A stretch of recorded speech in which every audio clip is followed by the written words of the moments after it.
আপনি সিনেমাটা যখন দেখতে যাবেন, এই 16 সেকেন্ডের যে কাটা হয়েছে এইটা আপনারা বুঝবেন, বোঝা যাবে।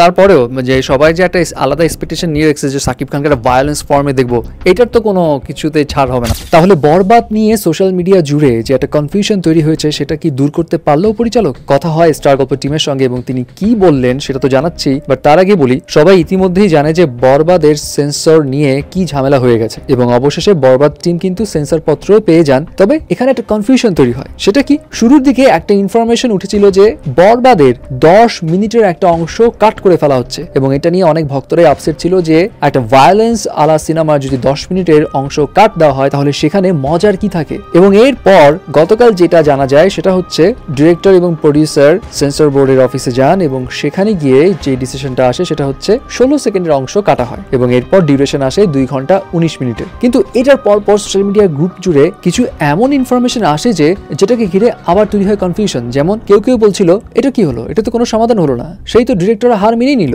এবং অনেকের দাবি ছিল বরবাদের রান টাইম নাকি ছিল শুরুতে 2 ঘন্টা 29 মিনিটের, সেখান থেকে 10 মিনিট কমিয়ে ডিরেক্টররা 2 ঘন্টা 19 মিনিটের অংশই জমা দেয় সেন্সর বোর্ডে এবং ওখান থেকে 16 সেকেন্ড কাট দেওয়া হয়। মানে যেই লাউ সেই কদু, এমনটাই বলছিল অনেকে। বাট আসলে কি তাই? এই নিয়ে স্টার গল্প টিম পরিচালক মেহেদী হাসান হৃদয়ের সঙ্গে কথা বলেন এবং তিনি কি জানান আপনারা নিজেরাই শুনে আসুন। আচ্ছা, আমি এখানে প্রথমে বলতে চাই, এখানে প্রথম একটা কথাই হচ্ছে ভুল যে 2 ঘন্টা 29 মিনিট। রাইট, এটা 2 ঘন্টা 29 মিনিট ছিল না, এটা ডিউরেশন ছিল হচ্ছে 2 ঘন্টা 19 মিনিট 26 সেকেন্ড। তো এই যে 29 মিনিটের যে ব্যাপারটা, এটা কখনোই ছিল না, এটা একটা ভুল তথ্য। এবার আরেকটা ব্যাপার ক্লিয়ার করতে চাই, হ্যাঁ কাটা হয়েছে, কাটসার যে হয় নাই বিষয়টা তা না, সেটা খুবই অল্প কিছু সেকেন্ড, 16 সেকেন্ডের একটা কাটসাট হয়েছে, যেটা আমাদের প্রডিউসারদের সাথে তাদের কথা হয়েছে যে আচ্ছা এখানে আমরা এটা রাখতে দিতে চাচ্ছি না, আপনাদের সিনেমা এতটুকু না রাখলে কোনো ক্ষতি হবে না। তো প্রডিউসারদের সাথে ওনারা বসার পরে কথাবার্তা বলার পরে ওই 16 সেকেন্ডের একটা সমঝোতা হয়েছে। তো ওই 16 সেকেন্ড আমাদের কাটা হয়েছে। এখন সিনেমার রান টাইম এসে দাঁড়াইতে হচ্ছে 2 ঘন্টা 19 মিনিট 10 সেকেন্ড। এটাও পরিষ্কার।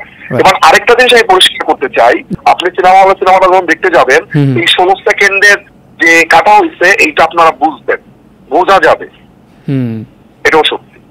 ওকে, তারপরেও যে সবাই যে একটা আলাদা এক্সপেকটেশন নিয়ে রেখেছে যে সাকিব খানকে একটা ভায়োলেন্স ফর্মে দেখবো, এটার তো কোনো কিছুতে ছাড় হবে না। মানে এটা তো মানুষ এনজয় করতে পারবে, 100% ভাই এনজয় করতে পারবে। এটা আমাদের গতকালকে প্রডিউসারও বলছে যে আপনারা পরিপূর্ণ সিনেমাটা দেখতে পাবেন, মানে তৃপ্তি সহ দেখতে পাবেন, যে বিনোদনের জন্য যাবেন সেই বিনোদনটা আপনারা পাবেন। আমিও বলছি একদম যেই ভায়োলেন্সের যে জায়গাটুকু ছিল যেটা আমরা বলছি, আশা করি ওটা সিনেমা হলের পর্দা দেখতে পাবে ইনশাআল্লাহ।